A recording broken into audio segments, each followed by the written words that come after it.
அந்த இந்துக்களும் சீக்கியர்களும் வீடு இல்லாமல் அங்கிருந்து இங்கு வந்தார்கள். யதார்த்தத்தில் அந்த பாகிஸ்தான் உருவானதற்கு பின்னால் இருந்த அதன் காரணம் நீங்கள் கவனித்தீர்களானால் உங்களுக்கும் எங்களுக்கும் சொல்லப்பட்டது என்னவென்றால்,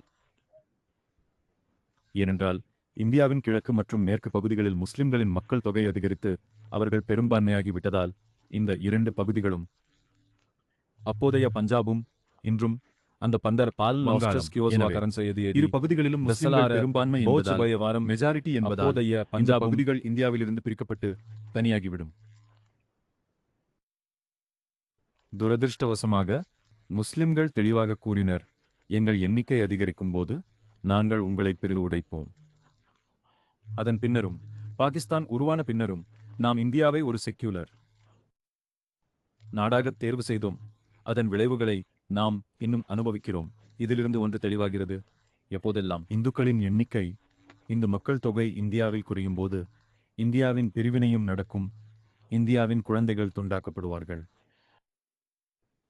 இரத்த களரியாக்கப்படும், மதம், கலாச்சாரம், பெண்கள் தூக்கப்படுவார்கள், பீக்கப்படுவார்கள், எரியப்படுவார்கள். மொத்தத்தில் இதுதான் புரிகிறது. மேலும் பல வருடங்களாக இதுதான் புரிந்தது. இந்தியாவின் இன்றைய நாளில் தர்மத்தின் மீதும் தேசத்தின் மீதும் உள்ள நெருக்கடிகள், அதில் மக்கள் தொகை என்பதுதான் மிகப்பெரிய ஒரு காரணியாக செயல்படுகிறது.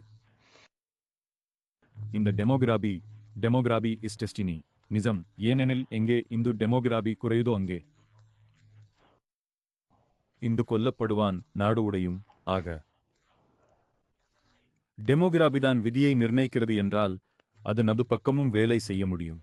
நமது எண்ணிக்கை எந்த விதத்தில் குறைந்து வருகிறதோ இந்துக்களின் எண்ணிக்கை அந்த விதத்தில். அதன் பிறகு லவ் ஜிகாத் போன்ற பிரச்சனைகள் எழுகின்றன. பசுக்கள் வெட்டப்படுகின்றன, மகள்கள் கடத்தப்பட்டு வெட்டப்படுகிறார்கள், கோயில்கள் ஆக்கிரமிக்கப்படுகின்றன, நிலத்தின் மீதான ஜிஹாத் உட்பட பல வகையான ஜிஹாத்கள் நடைபெறுகின்றன.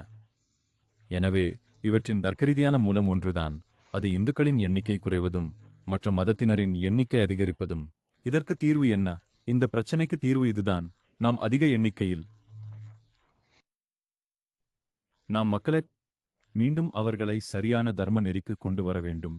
ஏனென்றால் நம்முடைய எதிரிகள் என்று நாம் அழைக்கக்கூடியவர்கள் அல்லது நம்மை தங்கள் எதிரிகளாக கருதுபவர்கள் முஸ்லிம்களும் கிறிஸ்தவர்களும் உலகின் ஒவ்வொரு தனி நபரையும் தங்கள் மதத்திற்கு மாற்றும் வரை தங்களுக்கு மோட்சம் இல்லை, விடுதலை இல்லை என அறிவித்துள்ளனர்.